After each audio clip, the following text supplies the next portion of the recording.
Here is another study showing that we're capable of changing our genes.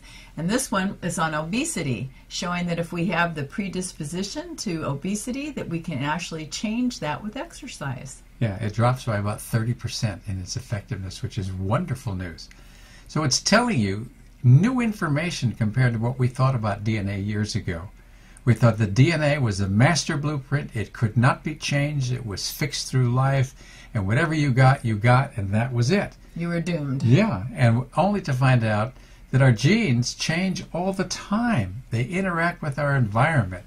It's a combination of how we live our lifestyle and what we do that determines how genes will express themselves. So if you think you have a predisposition to a certain type of gene, then you've got hope. You can change it. It's a motivating factor. Exactly. No, don't just go home and give up and say, I'm going to die at 40 of a heart attack because my father and my grandfather died at 40 of a heart attack. Maybe your father and your grandfather smoked and they didn't do much exercise and they were couch potatoes. Who knows? Or they were overweight. Who knows what they did? But you can do the best you can and you'll make changes. And we know that there were studies done on heart disease that showed that if you eat a lot of fruits and vegetables, that you change your genes and your chances of developing heart disease go way down. It's the same thing with obesity. And prostate cancer, they did one on that too. Exactly.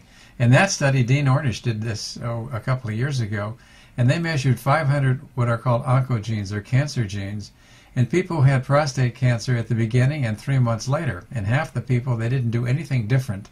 And they re-biopsied them. They lived the same lifestyle, and the cancer genes were still turned on. The other people with prostate cancer did exercise and stress reduction. They did yoga and meditation. They ate a healthy diet. Their genes at the end of 3 months were turned off. The cancer genes had changed. So there's a lot we can do that can determine what our fate is going to be in terms of our health. There was even another study that was done that showed if you exercised as little as 2.5 hours a week, you could reduce your mortality risk by 40%. Yeah, there are all kinds of stuff like this, and we don't check the DNA to see if it's changed.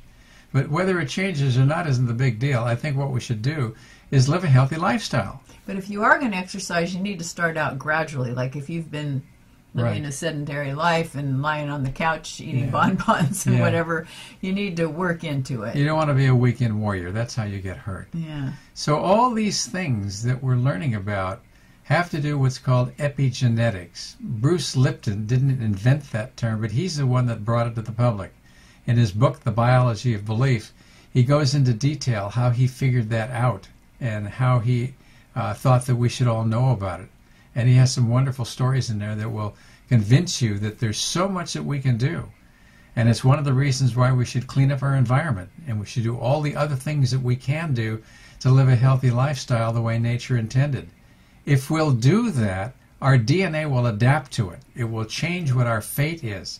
It will make our lives much healthier and much more comfortable to live. Yeah, because the quality of our life is what's really important. Exactly. I mean, I've heard some people say, oh, well, you know, you've got to die of something. But you really want to be miserable while you're doing it? Right. There's nothing like living longer more miserably. Yeah. And that is part of what's happening as well. So it all goes back to lifestyle. Do what you can to take responsibility.